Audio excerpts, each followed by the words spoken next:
Good afternoon, everyone. Thanks for joining us today.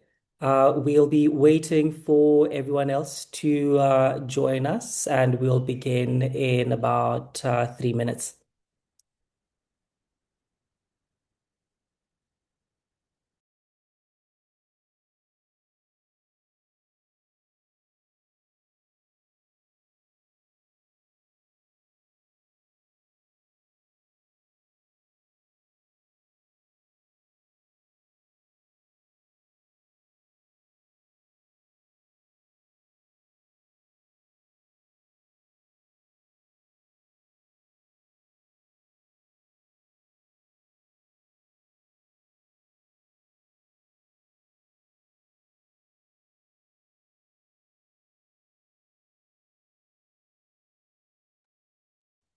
In the meantime, please head over to the chat box and introduce yourselves. Maybe your name, where you're coming from, where you're connecting from, and organization. Let's get to know you.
Good afternoon, everyone. My name is Tepiso, Sustainable Finance Coordinator here at the Sustainable Finance Coalition, and welcome to the Blue Finance in Practice webinar. This is the first of a four-part webinar series designed to support members of the Sustainable SADC TFCA Sustainable Finance community of practice to uncover the opportunity of finance solutions in real context through practitioner insights, through real case examples, and through open discourse on the opportunity of finance solutions for connected landscapes. And supporting us in this conversation today is a few of my colleagues from the coalition, our Chief Executive Officer, Candice Stevens, and our Chief Strategy Officer, Justin Smith, as well as our Lisa Ferks, who is Head of Innovative Finance at the Sustainable Finance Coalition. Please feel free to continue with the conversation in the chat box and introduce yourself, where you're connecting from, which organization you're with. Here at the Sustainable Finance Coalition, we find, design, and mobilize sustainable finance solutions for nature. And at the very core of our work at the coalition is incubating and implementing finance solutions at exactly where they are. And this project is part of the larger Sustainable Finance Coordinating and Capacity for TFCAs project implemented by the Sustainable Finance Coalition with the support from the Joint Action Nature Africa CNRM program co-funded by the European Union and the German government. Before we get into the juice of things, a quick look at what we have for today's webinar. We will get opening remarks from Candice before Justin takes us through an introductory overview of blue finance in Africa, and then followed by Lisa, who will give us a showcase of one of the blue finance solutions we have in our finance solutions inventory and currently in design at the coalition before we open for discussion. A few ground rules before we begin. You will notice that all participant mics have been muted, but in the instance that you would like to interject, an opportunity will be given during the webinar for contributions. If that is the case, please do raise your hand before contributing verbally. We, however, encourage everyone to use the chat to keep the conversation going, but doing so respectfully, and make sure that our conversations, our questions, our comments are relevant and on topic. And please be sure to keep them brief. Right, now that we have all of that sorted, a quick icebreaker. I'll just ask you all now to take out your phones and ponder the question on your screen right now. When you hear blue finance, what's the first thing that comes to mind? Feel free to just go over to your camera and scan the QR code on your screen, or go over to your browser and enter slido.com and enter the code on your screen, hashtag 3606618. Either option works. When you hear blue finance, what's the first thing that comes to mind? And this could be one word, or it could be a three-word phrase at most. All right, we already have some people typing up. What's the first thing that comes to mind when you hear blue finance?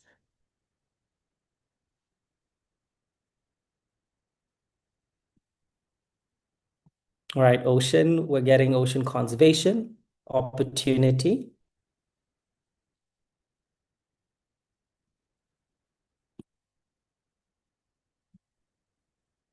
mangroves. I think we're getting a lot more ocean conservation, more ocean investment into oceans, coastal conservation, a bit of mention of carbon, solutions for mangroves, sustainable fishing. We still have four more of you typing, and then we'll close the Slido. Ocean conservation still at the forefront. Most of you, ocean conservation, ocean, water. Okay, I am seeing a trend.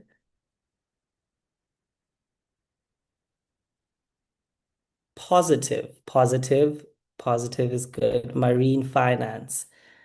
All right, our last two participants are typing, and we can close the survey.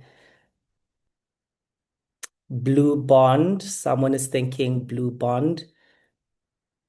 All right. Thank you, everyone, for sharing your mind with us.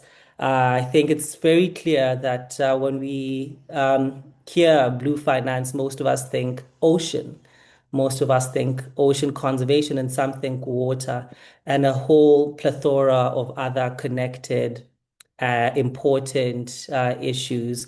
But I hope today's webinar will help us demystify blue finance, because it really is more than just the oceans. And we hope today's webinar will help us unlock that opportunity for whatever landscape that we are working off from.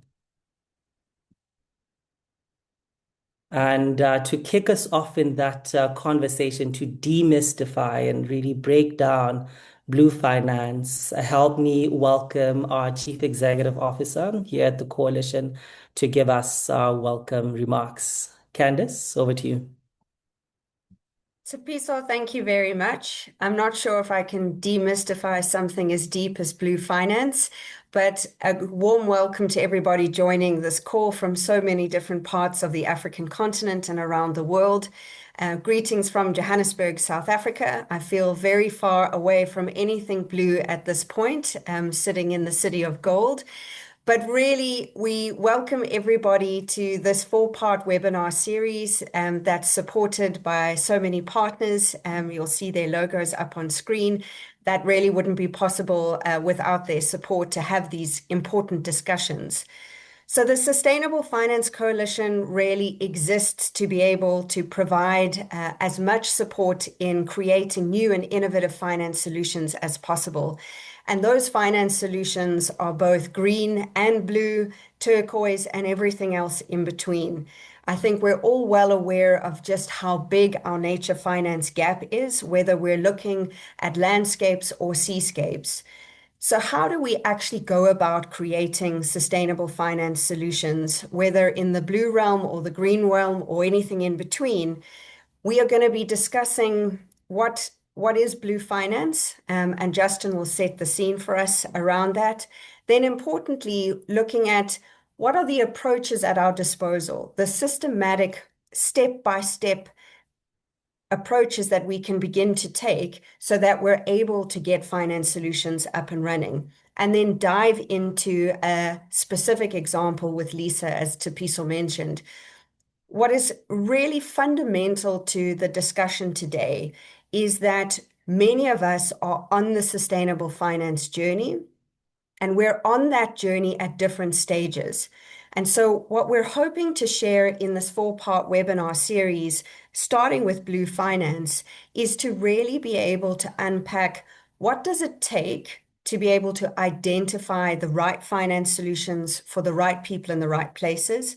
How do we effectively design those? And then importantly, how do we mobilize the right social and financial capital to be able to support that journey?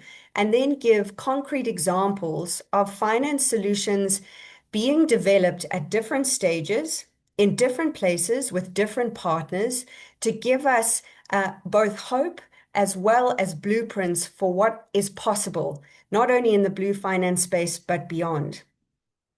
There are a couple of key fundamentals that I would love for the participants today and in our webinar series to really take home. And these are, for me, the real key tenets around which nature finance circles. They're fundamental to the work that the Sustainable Finance Coalition does, and they're fundamental, I believe, to being able to take new finance solutions over the finish line and seeing real tangible flows of finance reach the people and places that need it the most. Firstly, it's not possible to do this alone. It requires an enormous amount of collective action to be able to build these new finance solutions. And so when we see a gathering like today with so many different participants, each carrying different skill sets, different experience, different expertise and perspectives, that is heartwarming to the coalition, and it's fundamental to being able to build these new finance solutions. We have to have a crossover between traditional conservation skill sets and financial skill sets, as well as all the middle pieces that fit together so that we're able to answer some of the critical challenges that are facing the creation of blue finance solutions. So I really invite the participants on this call and into the webinar series to lean into that collective action process. What we'll be sharing today and across the webinar series is really an indication of the power of collective action. And the very word coalition speaks to that. It's individuals and organizations from multiple different sectors, multiple different places, pulling together for the common purpose of creating nature finance. And so when we share these examples and we refer to the collective we, we're really referring to all of us standing shoulder to shoulder in the sustainable finance journey. The second key tenet that I'd love for our participants to take away is that unfortunately, nature finance doesn't just arrive. There's no silver bullet, there's no pot of gold at the end of the rainbow. We have to work really hard in designing these new finance solutions, working together to be able to determine what is most viable and fit for purpose for any individual seascape. And then importantly, really getting down and into the weeds to be able to build these new solutions. And so the finance model that we're going to share today is really there to be able to provide us with that framework and that support to set milestones in front of us, keep that momentum, and be able to know what direction we all need to move in strategically so that we can build these finance solutions. And without that clear approach, it's often really difficult to make progress in financing blue. And it's often really difficult to be able to actually see money start to translate into seascapes and specific needs, regardless of where they happen to be or what they happen to be.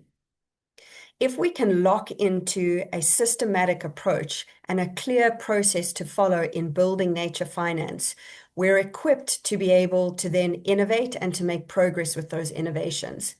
And the last thing that I want to share as a take home is that blue finance has lagged behind green finance. There are an incredible array of finance solutions around landscapes.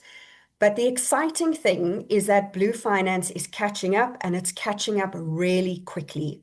Some of the fastest moving innovations within the Sustainable Finance Coalition, AMBIT, are in the blue finance space right now, and they're testament to that collective action with many partners on this call and beyond.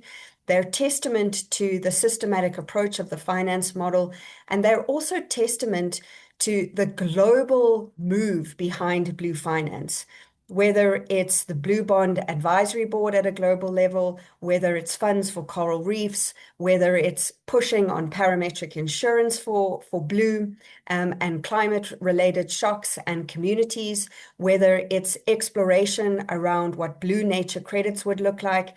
There is an incredible amount of momentum, wave after wave of new blue finance innovation that's upon us. So with that, Sapiso, I'm going to hand back to you and really welcome all of our participants to lock into the conversation and to stand shoulder to shoulder as we walk the sustainable finance journey together. Thank you so much, Candice. Three things we're getting from Candice, three key tenets she asked us to, have in mind as we go through today's conversation. One, that it's not possible to do this alone. There is power in collective action. Two, that nature finance doesn't just arrive, it needs to be intentionally tailor-made and designed to landscape contexts. And lastly, that blue finance has lagged behind. But the good thing is there is opportunity and great momentum, and we're hoping that all our partners here are able to join us in this journey of unlocking the blue finance opportunity for nature. Thank you so much for those welcome remarks, Candice. With that, we'll be heading on over to an introductory framing of Blue Finance from Justin, who is our Chief Strategy Officer here at the Coalition. Justin, over to you. Thanks so much, Sibiso, and good day, everyone. I'm really lucky that I'm sitting in Cape Town, so I'm a few minutes away from the sea. but I think for all of us, the relevance and importance of what the sea means from a climate regulation perspective, from an economic development and livelihoods perspective, makes it such a relevant topic for us to think about and understand as well. Between 40 and 50% of the world's population lives within 100 kilometers of the sea. So it's a vital part of many of our lives, businesses, and livelihoods. So really excited to get a chance to chat to you a little bit more about it today. Spiso, I know you've got slide control, so I'm going to just say next, please, if that's okay. Um, what we're really trying to work to as a collective, as Candace said, is that there's a gigantic gap in terms of what we currently have available to protect nature in its broadest sense and what's actually required from a global perspective to do that effectively. Even though we've got the global biodiversity framework in place since 2022, this finance gap for nature has actually grown rather than shrunk, despite that increased focus, increased commitment. Partly because I think we've got better at valuing and understanding the value of nature, but also because there's more and more pressure from so many different angles in terms of where funding comes from to support nature and communities in this regard. And that's really the key role of the coalition and our partners is to try and work for closing this finance gap through each of the different finance solutions that we're developing as well. Next, please. For that to be successful, it's really, really critical, as Candace said, that we have an intentional process in terms of how finance solutions are developed. And part of it is finding the right key to open the doors to financial opportunities for the particular context of landscapes and seascapes across Africa. We know that there are a lot of similarities in the different challenges faced across the continent, but also a lot of nuance in terms of what the regulatory framework, the community wishes, and other key kind of parameters are. So we really need to find something that's quite tailor-made for each of those particular landscapes and seascapes. Next, please. So from a coalition perspective, we really have two key enablers for that. One is the finance model, which I'll really quickly whip us through in the next couple of slides, that gives us a clear process that we can follow across any particular landscape or seascape or combination thereof. And then the second and the really critical ingredient, as mentioned by both of our previous speakers, is that idea of collective action and partnership. Being able to work with many of the organizations on this call and others in terms of really taking forward the progress that we are making around finance solution development. And it's really encouraging to see the interest level around blue finance on this call. So we hope for some new partners and conversations out of the discussions today as well. Thanks, Sipiso. So the coalition really does like to operate in threes. We really drive the idea of the find, design, mobilize componentry as our three steps. First of all, trying to find the right solution for the right place with the right people. Once one or more solutions have been identified, making sure we've got a very clear process to check the viability and realistic opportunities around those solutions within the design components of our work. And then once that's been completed, being able to work with a range of partners to really grow the capacity and understanding around sustainable finance and being able to replicate solutions and share some of the learnings and challenges that have already been encountered in trying to implement those solutions in particular landscapes or seascapes. Thanks, Piso. So from a nature finance steward scale perspective, um, at the danger of getting in trouble with some of our partners, I do want to call out one or two in the kind of blue finance space that are on the call and that we're working with, particularly in this space. So thank you to Aura, to Rare, WCS, Biofund, Blue Ventures, and others that are really close partners with us in exploring some of the innovative opportunities. And we cannot do this without that commitment from partners who really have close links to communities that are affected by some of the challenges we're trying to solve, and by many of the supporting funders as well that I'll chat about a little bit later. Thanks, Piso.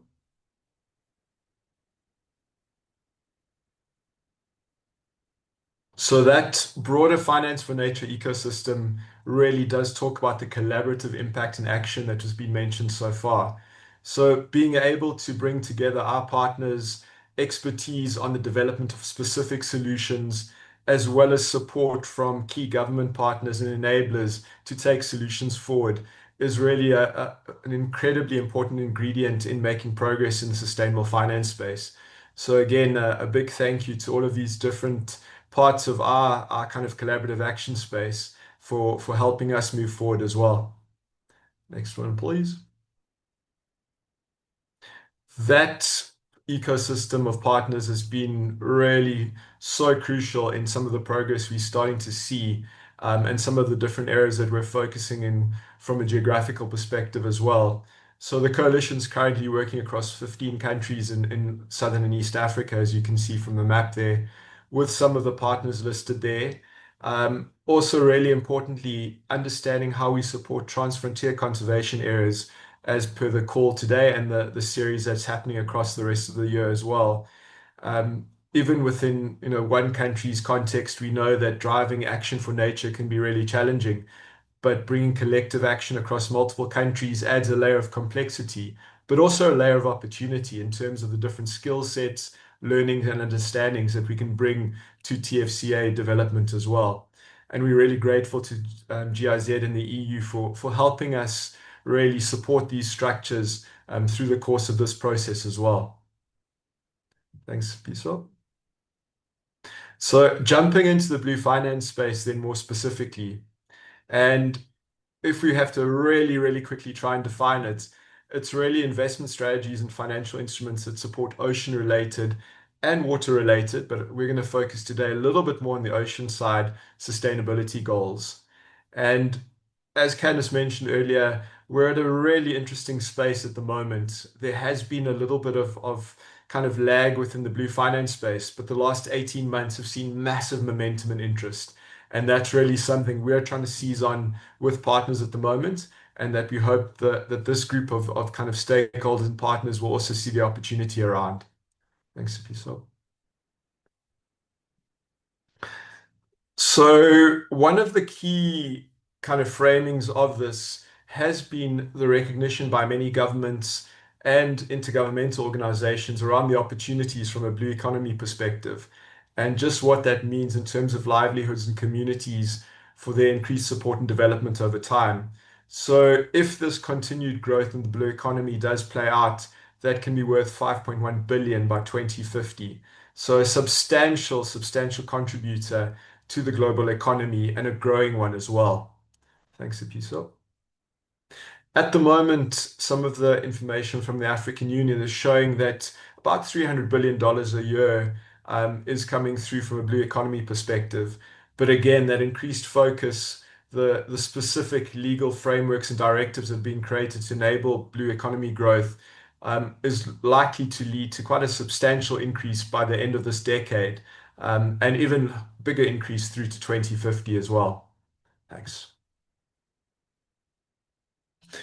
We also see the very strong alignment and very clear integration of the blue finance and blue economy space within the Sustainable Development Goals themselves, specifically around SDG 6 and SDG 14. And that alignment has been really important for us to ensure the private sector's conversation and involvement in the development of these solutions as well, really understanding their connection and their opportunities that lie within supporting work in this blue economy space too.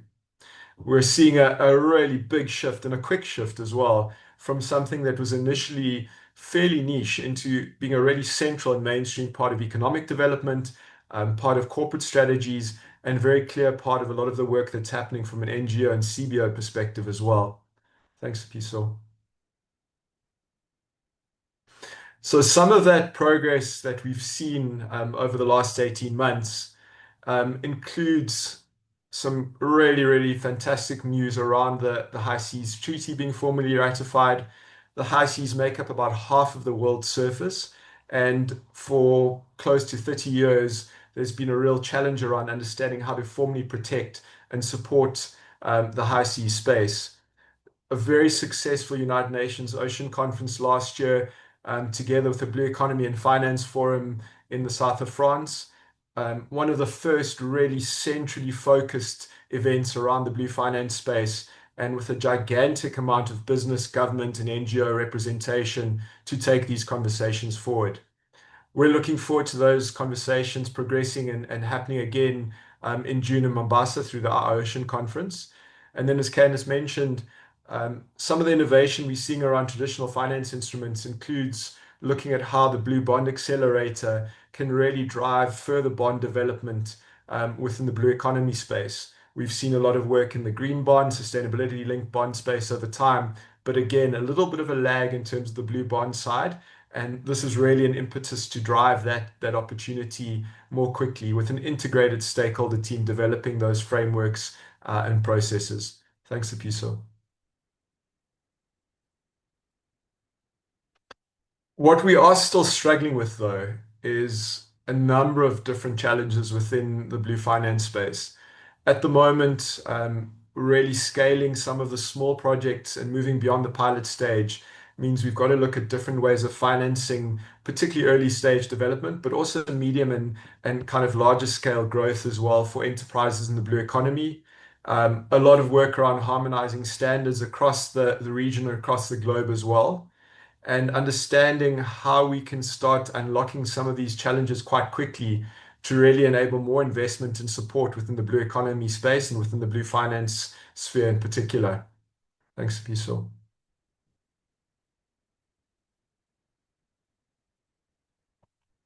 So one of the really interesting reports that did come out recently started digging into a little bit more of the detail around the finance gap within the blue economy space or within our ocean space in particular. Um, and also identified that at the moment, the oceans are a very small beneficiary of a lot of the international and philanthropic funding that is available across the world.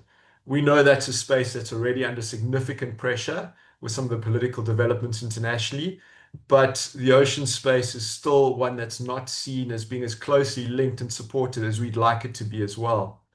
On the other side of things, right now, so many of the different subsidies and incentives around the world are actually leading to negative environmental and social outcomes for our oceans. So a gigantic amount of dollar funding every year driving this kind of harmful and unsustainable ocean practice through fossil fuel subsidies, negative agricultural subsidies, and a number of different areas as well. So those are not simple solves, and we don't want to underplay it, but it does mean that looking at policy alignment and change around subsidies can be a potential unlock for some of this big financing gap that we've spoken about before. And that means working with government partners, NGO partners, and the private sector to really find those solutions. Thanks, Piso.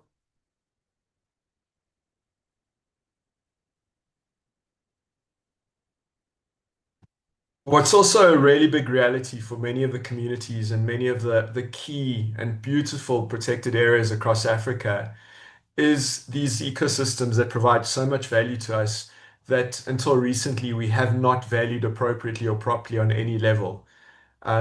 It's very easy to, cut down mangroves for cooking when that's our only choice.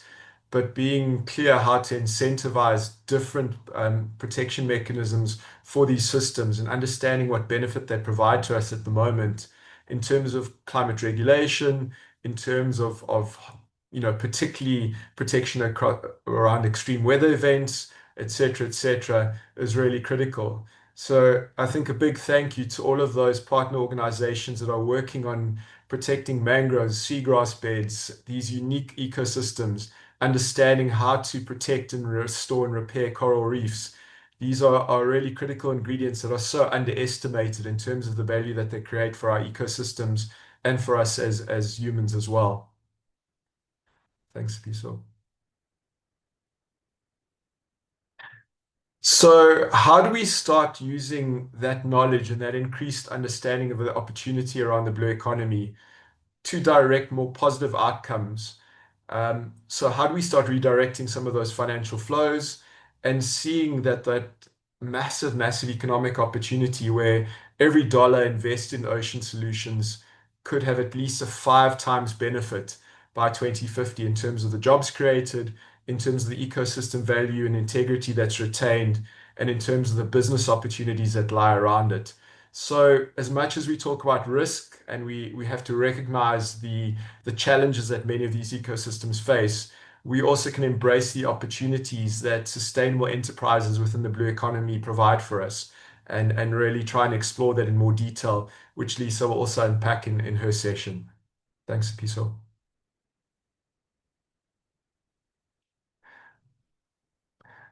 That list of opportunities is substantial. And again, I think each of us can find a connection to at least one or more of these opportunities, not only in the work that we do, but also in our daily lives. If we can understand how to make our food systems more resilient and more efficient through some of this work, what the job creation opportunities might be, how we can look at potentially growing the sustainable investments around the blue economy, and understanding what renewable energy opportunities and integrated work can be done around the blue economy as well. Thanks, Sapiso.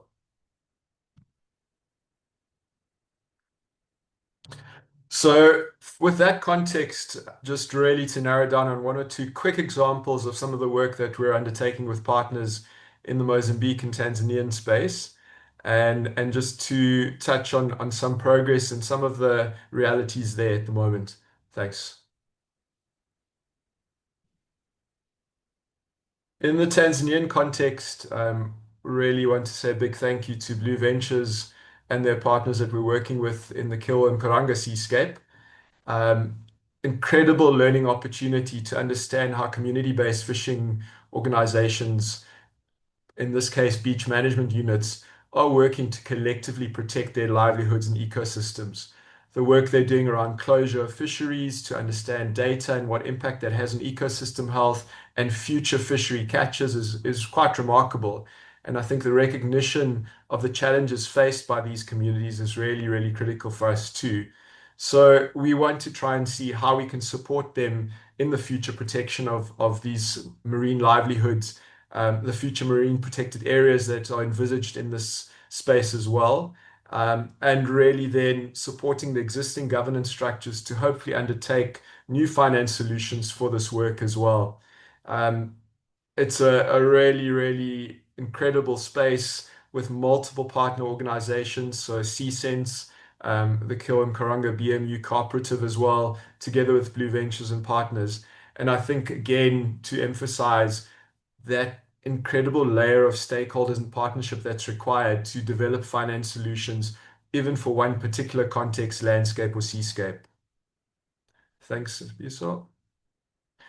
And then within the Mozambican side, really interesting work with Rare WCS and Biofund as well to understand the potential opportunities in terms of marine protection within its current context and any future expansion opportunities, and what finance solutions could enable that MPA work to continue into the future and secure the integrity of those MPAs as well.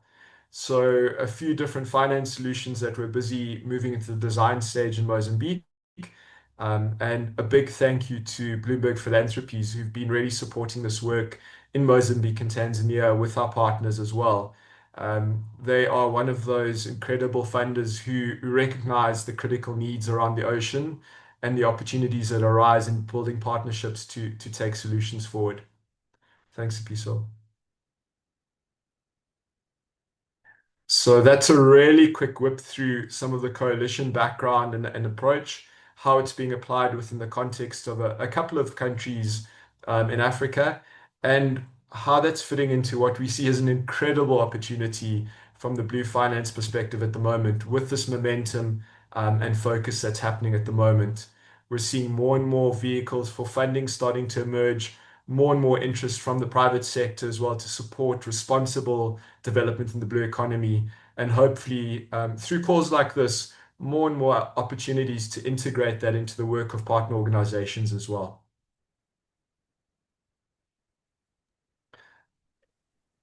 Thank you very much, Justin. We do have time for one or two questions from the group. We will open for open discussions a bit later, but for now we have time to take any question from the chat. I'll just have a look. We did have one question in the chat. Justin, I'm not sure if you want to take that. Yeah, I do see there's a question around the current conflict scenarios at the moment, and we know that the political realities have been one of the biggest impediments to kind of development finance generally across the world over the last year or two. It certainly is something that is um, kind of halting or slowing down some of the solution development while things are being negotiated. But at the same time, we are seeing so much increased interest from the philanthropic side to fill gaps where development funding has been in the past. And part of the sustainable finance solution development is for us to also start moving away from kind of grant related or government dependency on some of these solutions and finding long-term enduring sustainable finance solutions as realistic alternatives. So I think these are massive wake-up calls that are helping us to actually drive momentum around blue finance, and showing the critical need that exists for it at the moment. Great. Thanks, Justin. We do have another question from Munashe. How we finance sustainable finance. I think some of the challenges in terms of the work at the moment is really bringing together all of the critical stakeholders in one conversation around sustainable finance solutions. So I mentioned earlier, some of these things require policy change to enable the creation of sustainable finance solutions. If we're looking at things like blue carbon or blue biodiversity credits, is that actually allowed within a particular country? Is it a priority? How do we make sure that there's government support and engagement across each of those processes? So I think a lot of this is about bringing together all of the critical partners in the particular development of solutions and using some of the Sustainable Finance Coalition structures to enable those conversations to answer any of the kind of key challenges and questions. All right. I Thanks so think much, Justin. Yeah, so we do have a couple more questions, but we'll move them over to the open discussion later. So thank you, everyone, for the questions. If you still have more, please leave them in the chat, and we'll come back for them during open discussion.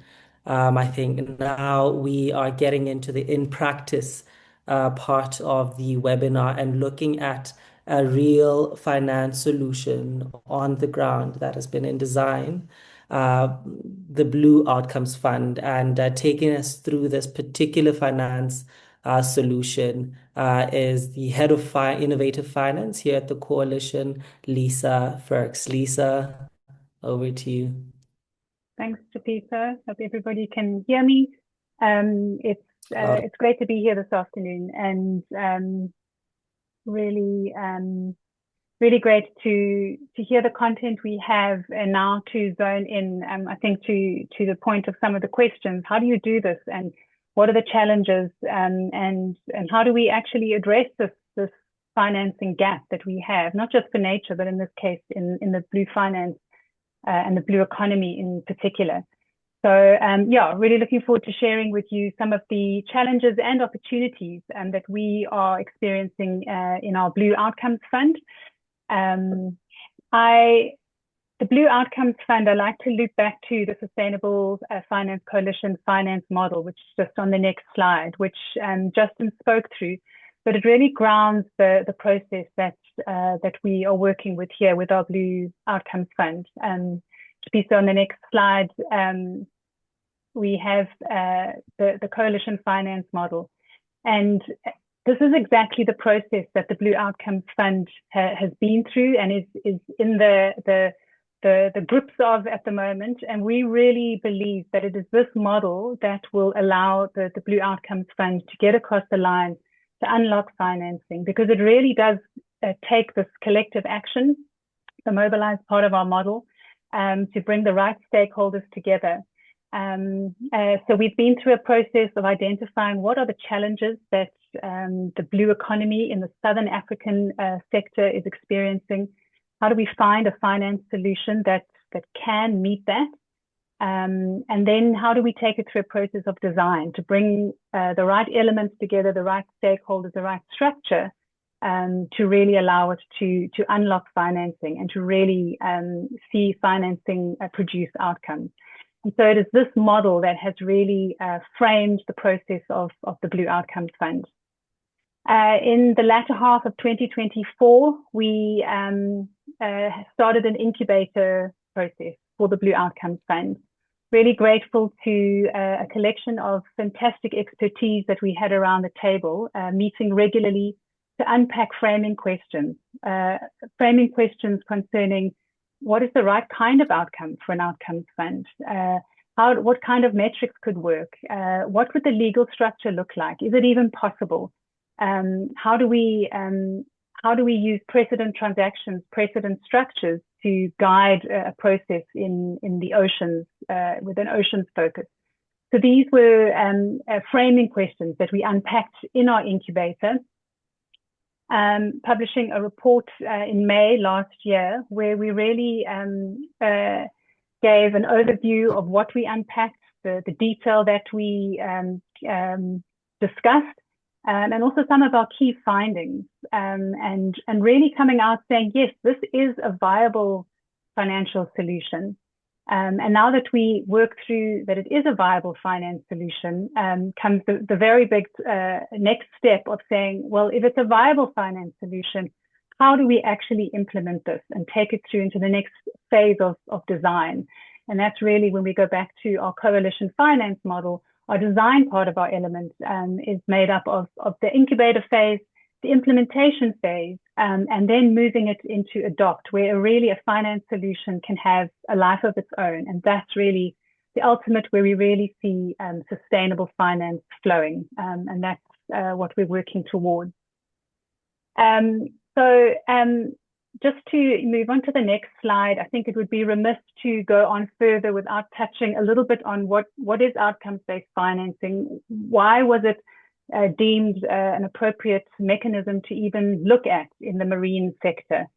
And I often find when sharing on this, there's quite a wide scope of knowledge. And so I'll touch hopefully high enough and not too much detail. But outcomes-based financing is really different to traditional financing. And traditional financing is where there would be financing for a particular set of inputs or activities. So outcomes-based financing focuses on the outcomes, and it's conditional on the creation of impact and an agreed set of outcomes being met. And that's agreed upfront, and finance will only flow once those outcomes have been met. And so this approach holds particular promise for the ocean sector. And I think to the point that Justin has made, where traditional funding just has struggled to keep pace with the scale and complexity of the challenge that is needed. And that challenge being of the financing gap and the depleting natural resources and all of the financing that is required to meet that. And so outcomes-based financing can provide an alternative solution and align incentives amongst unlikely stakeholders, often unlikely, who wouldn't ordinarily be interacting to really use financing more effectively. And so where we see philanthropy either isn't enough or hasn't allowed for enough scope for scaling appropriate outcomes that it's really necessary, outcomes-based financing can open up opportunities in this space. It can redirect funds away from often what can be ineffective projects. It can increase innovation and improve efficiency. So these are really exciting opportunities that outcomes-based financing can have. And what we're really hearing from the multiple engagements that we're having on the Blue Outcomes Fund is that a very real opportunity that the Blue Outcomes Fund can have is to provide a runway to commercialization, that gateway to impact funds, where there at the moment is a very real mismatch between the supply side of capital, often well-intentioned impact funds, and on-the-ground needs in the blue economy, in coastal communities across our continent. There's a mismatch. Often it can be a risk perception but often it is a mismatch of mandates and scoping for capital deployment. And so the Blue Outcomes Fund is really looking to meet that need, to allow not just funding through the Blue Outcomes Fund, but then to see that as a springboard into future funding and further funding flows into the blue economy. So a long-term vision.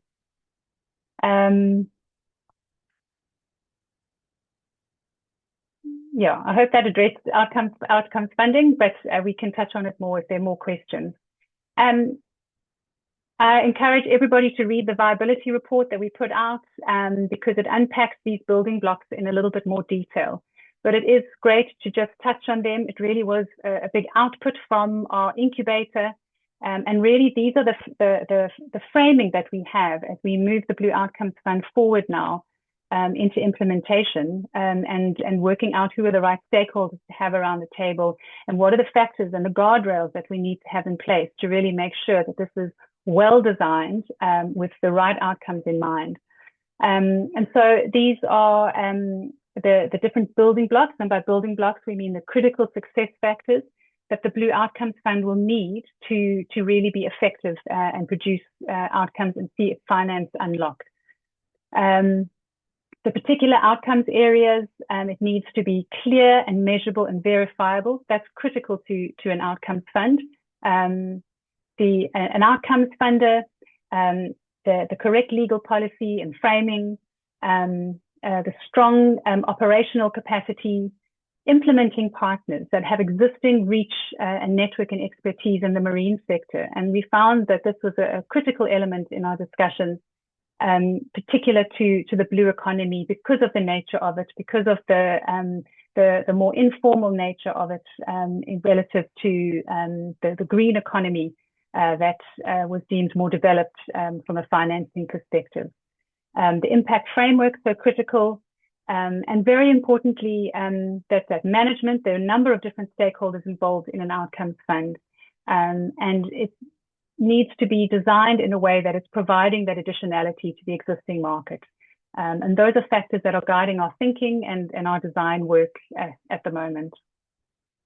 So if I move on to the next slide, where we look at what are the outcomes that the Blue Outcomes Fund is looking at. And this was a topic of great discussion and continues to be around our design table. And there are three broad areas of outcomes here. And really the intention here needs to be to clarify these and make them more granular.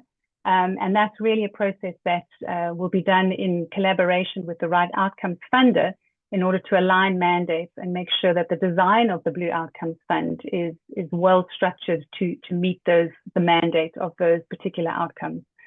So supporting essential operations and management of MPAs, improving sustainable fishing and the socioeconomic development of coastal communities.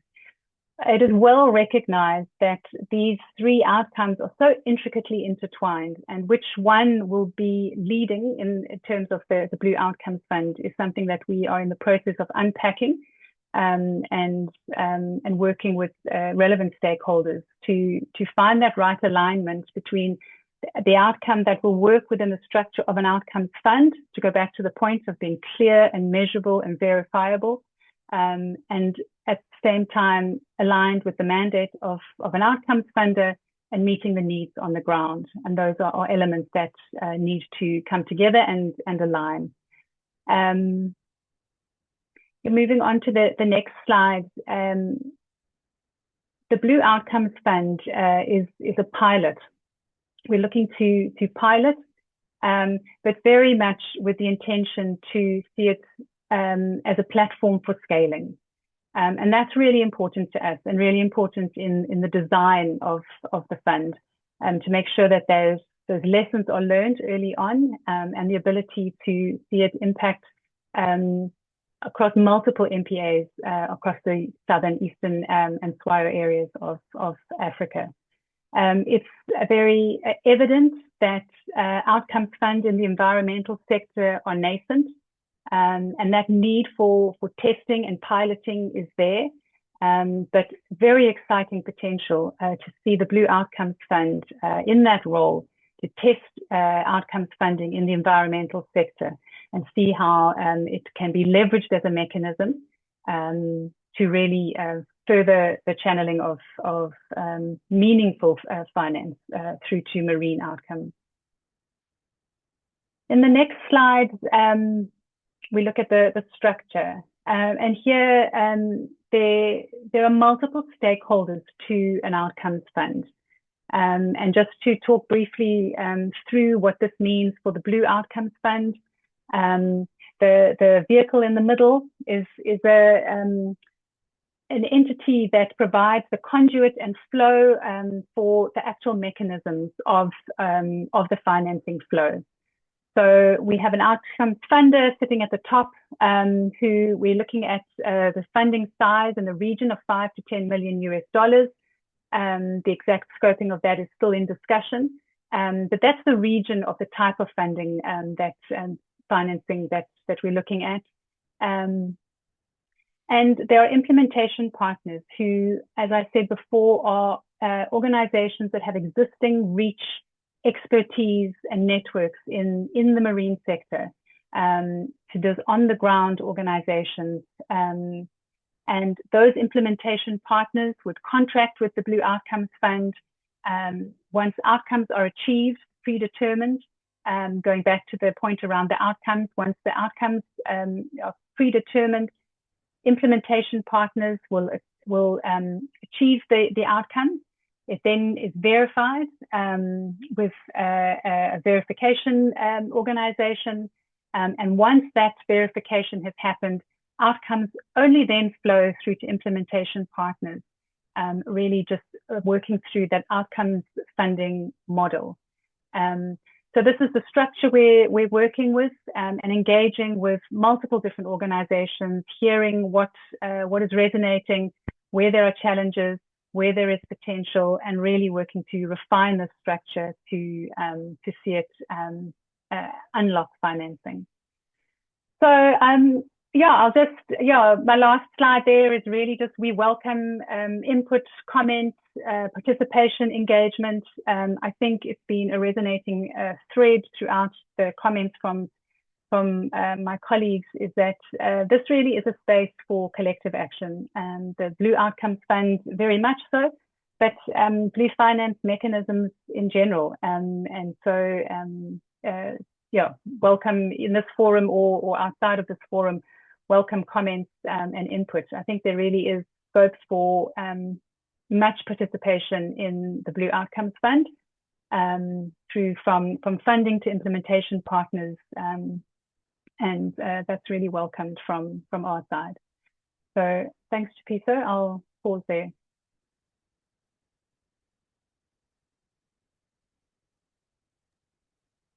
Thank you very much, Lisa, giving us a spotlight, a showcase of one of the finance solutions, blue finance solutions we have in our inventory. And we will now open for discussion and questions.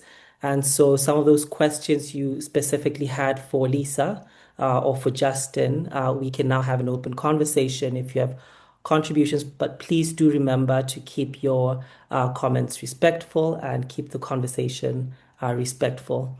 Rolly, we can allow mics now. So if you do have a question, kindly just raise your hand and I will gladly hand over to you.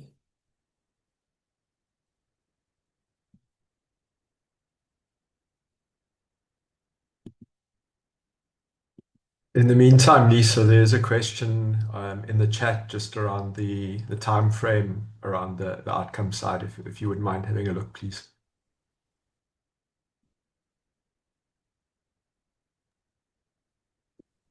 Thanks, Mara, for the question. So your question is a really great one. How do implementation partners pre-finance their activities? And and I'll just repeat the question for the sake of everyone in the room. How do implementation partners pre-finance their activities, and what is the time frame for the flow of funding for the outcomes? So it's a really great question. And that can vary across different outcomes funding models. And so there are a number of different ways it could look in the Blue Outcomes Fund. It may be that the Blue Outcomes Fund has the role of an investor in there, and that role is generally the one who pre-finances the activities for implementation partners. Many outcomes funds have that role, and we would welcome interest in that role. Very often they take the role of an impact investor, or an investor who has the ability possibly to provide some form of patient capital, but does require some measure of financial return. And so really, some outcomes funds can have that role. By definition, you don't have to. It can make the structure simpler if you don't have the investor role. And that's part of our design discussion at the moment. Is that investor role needed? If not, how do implementation partners finance it? It can be financed by their existing financing structure. And so those are elements in discussion at the moment. How long does it take for financing to flow for an outcome? Again, that's one needs to balance the reality of the need for financing and capital, and actually being true to the outcomes funding model, to only provide financing once an outcome has been achieved. And a way that some outcomes funds address that is often to have interim payments, and that has been done before and is deemed to be quite successful in terms of managing that balance that's needed. And it's certainly something that, if possible, would be integrated into the design of the Blue Outcomes Fund. So I hope that's answered the question. There's still scope for addressing those elements in the design of the Blue Outcomes Fund. And there's a multiple different ways that it can be done. And so, yeah, those are elements that we're working through at the moment. We do have another question in the chat, Lisa, on time frame, what the time frame is to achieve outcomes, and whether that means that the implementing partner needs to pre-finance all the activities. So I think that's what I've just answered. I hope I have, Mara. Right. Just let me know if we need more info there. All right, thanks, Lisa. There is another question from Karthik, speaking on the upstream work, a lot of upstream work happening on knowledge and education before we get to a financial transaction. Some claim that the issue is not pipeline, but visibility, which is largely due to many not understanding what blue is in a label exhausted sustainable finance environment. How are you tackling this so we can fast track scale blue finance? And this is a question largely to all our speakers, any of our speakers.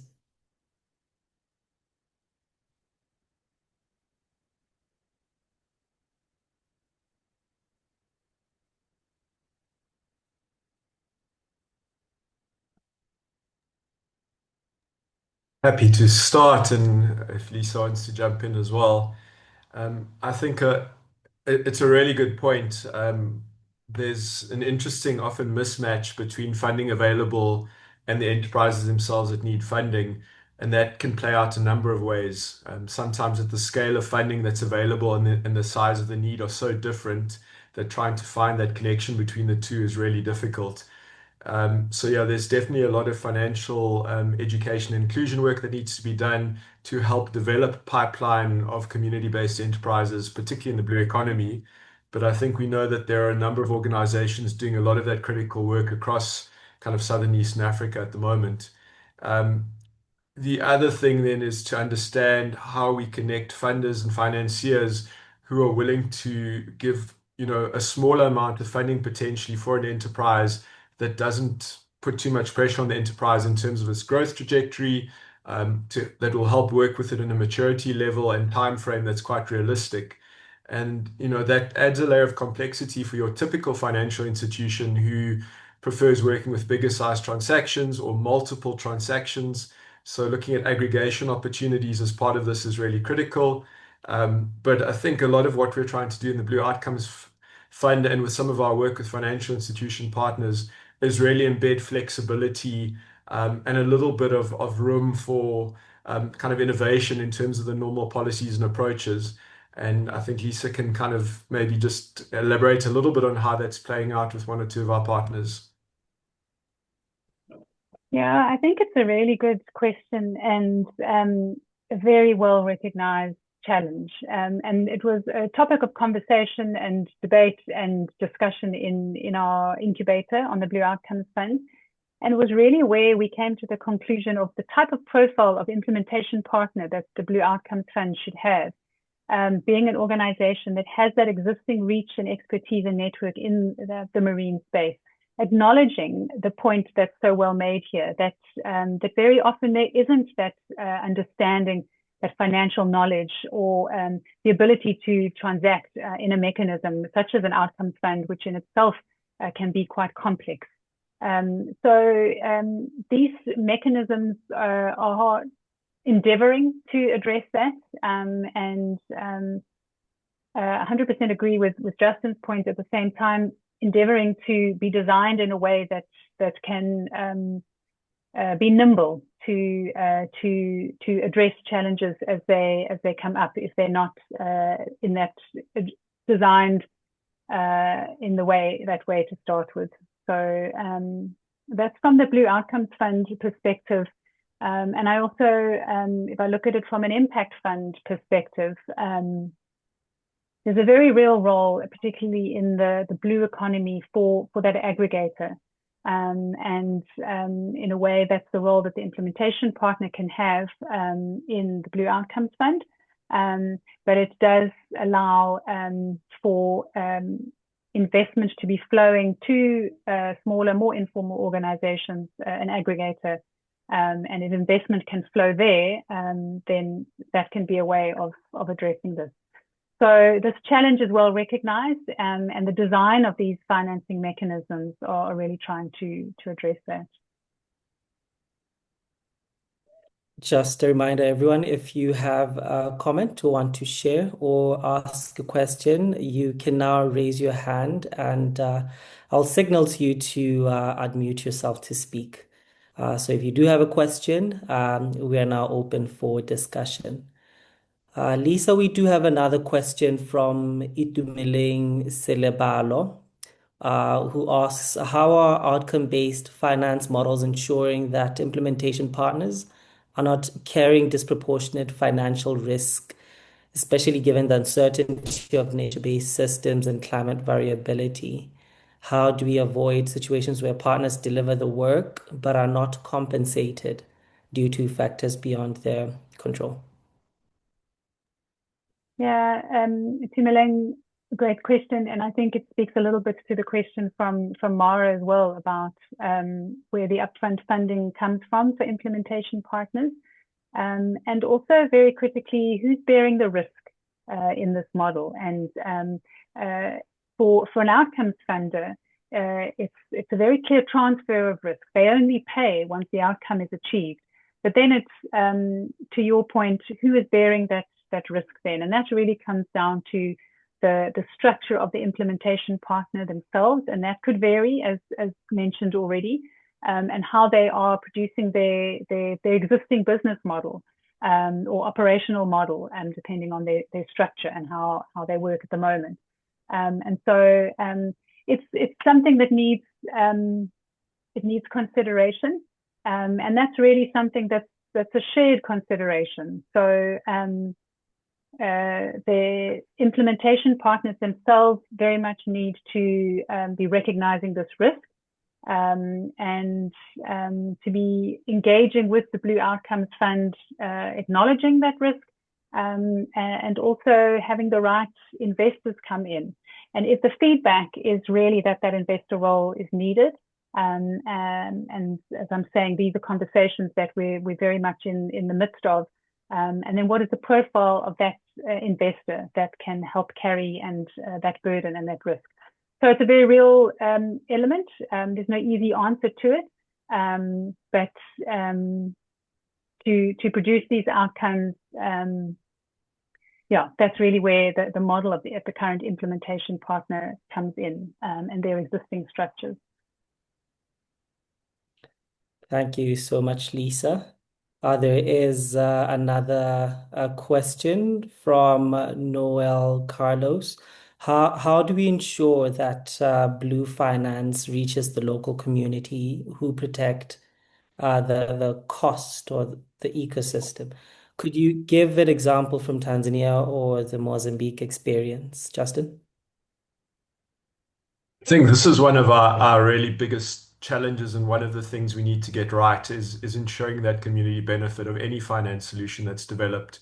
So within the context of the work we're doing in Tanzania and Mozambique, working with both NGO partners as well as governance structures within the community fisheries themselves, involving them at every step in the process in terms of identifying their challenges, what some of the solutions might be that they think would work, and really making sure that it's a participative process with the communities themselves who are facing the day-to-day kind of lived realities of extreme weather events, of ecosystem kind of collapse, etc. So that need for support and involvement, I think, is one of the ways we're trying to make sure that the right solutions are developed through the coalitions model and through that participative process as well. To be more specific, very quickly, just to say, in the Tanzanian side, that means that the Kilwa Beach Management Unit cooperative that represents about 10,000 smallholder fishers is part of those conversations with Sea Sense and Blue Ventures and ourselves. So hopefully giving as much local insight and perspective as possible in the solution development. All right, thank you very much, Justin. We still have more time for engagement. So if you do have an experience in the Blue Finance sector and wish to share or have any follow-on questions for our speakers, again, feel free to raise your hand and I will point on over to you to speak. There was a question earlier, I think, for our speakers that I want to get back to. I think any of our speakers can respond to this question. How does Blue Finance operate on such areas as the Ramsar sites like the Okavango Delta in Botswana with its flora and fauna? If there are any legal and regulatory impediments, is there a way around it to see it going through?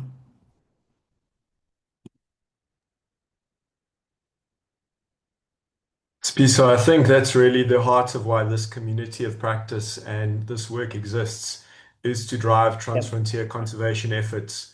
So really understanding that though, Botswana holds the majority of the Okavango system, that there's a headwater dependency in Angola, that there is, Namibian involvement as well. So the Kavangos and Kaza kind of TFCA is so critical in bringing together those conversation points, understanding how the different governments can cooperate to protect this massive shared landscape and kind of water system. And luckily, the CASA Secretariat is one of our critical partners in helping to develop and kind of innovate around finance solutions as well. So we know that that's happening. I think at the same time, there are a lot of positive developments at a Botswana national level in terms of sustainable finance that we'll keep an eye on, and that will hopefully also assist in further securing of resources for this incredible ecosystem. That's very correct, Justin. It takes a lot of collective action. Kyra has shared in the chat a link to the sustainable finance community of practice. And so if that is an area you are interested in delving into, feel free to join that link. We have a bit more time, I think, for one more question or engagement. I'll still open up before we take final words from our speakers.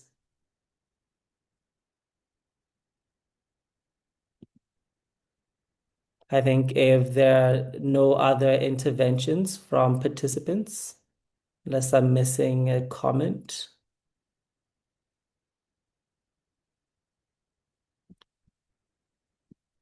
Right, I think then with that, I would like to thank everyone for all your questions and our speakers for engaging and providing further insight.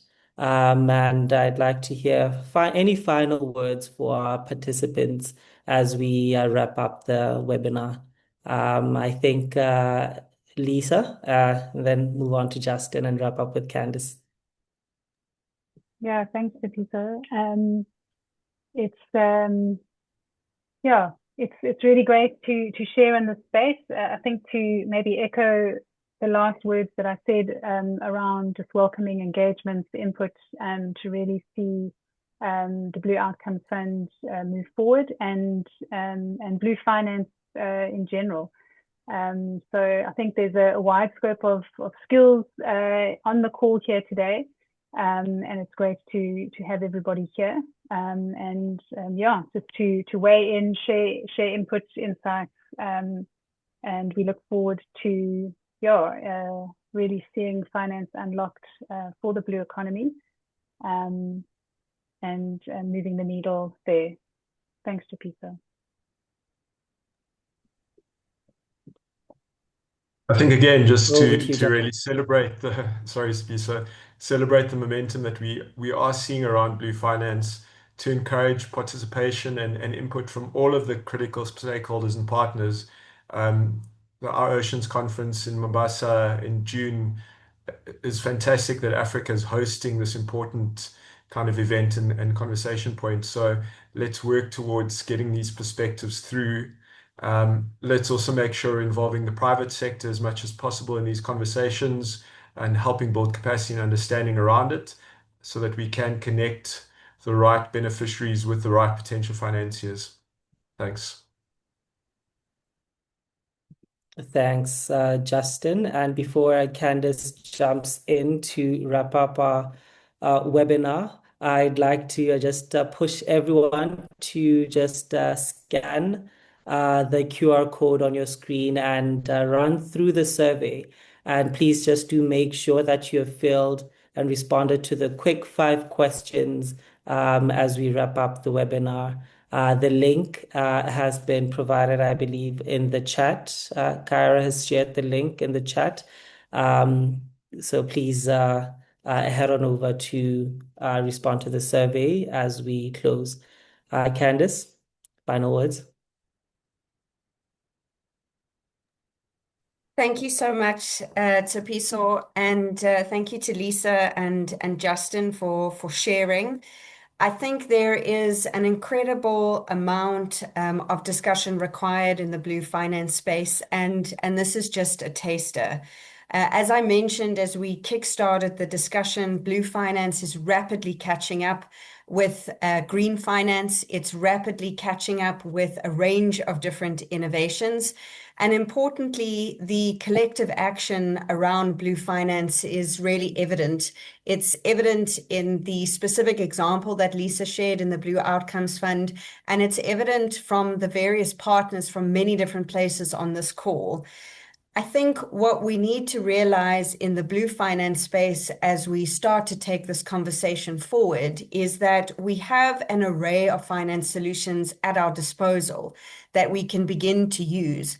But determining which ones are fit for purpose, which ones are the most viable, which ones are essentially the best that we have at our disposal currently for any individual seascape, for any individual specific need, and importantly, the community involvement in determining which finance solutions they'd like to pursue, or which private sector or government partners want to be embedded into different types of finance solutions. Understanding the different types of finance solutions really is a great starting point. We've dived into the discussion around one type of finance solution today, with the example of the Blue Outcomes Fund. Lisa unpacked a little bit around what outcomes funding is, around where the Blue Outcomes Fund currently is, and what it's looking to do and what it's seeking to achieve in the Southern and East African region along our coastlines. But it's one of many other finance solutions. So I invite participants to continue to engage in the discussion, to continue to engage in the finance solution inventory. There are a plethora of opportunities and options. It's really just about identifying what is the most viable for a current context. And then importantly, making sure that we are working together to be able to design those finance solutions.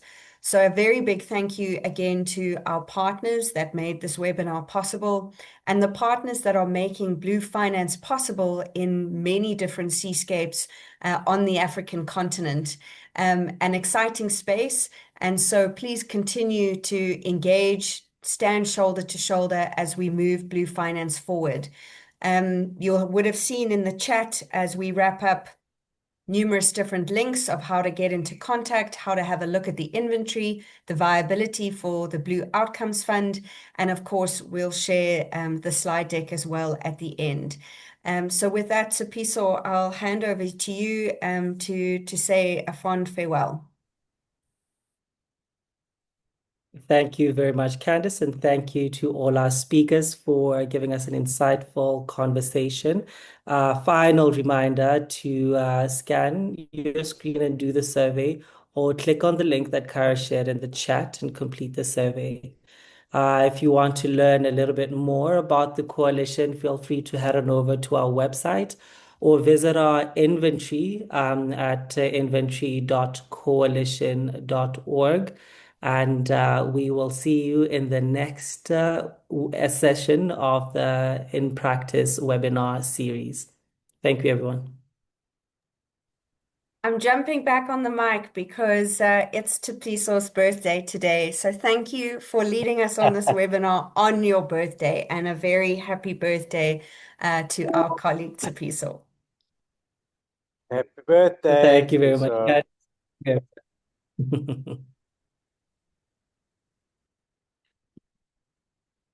A good day, everyone.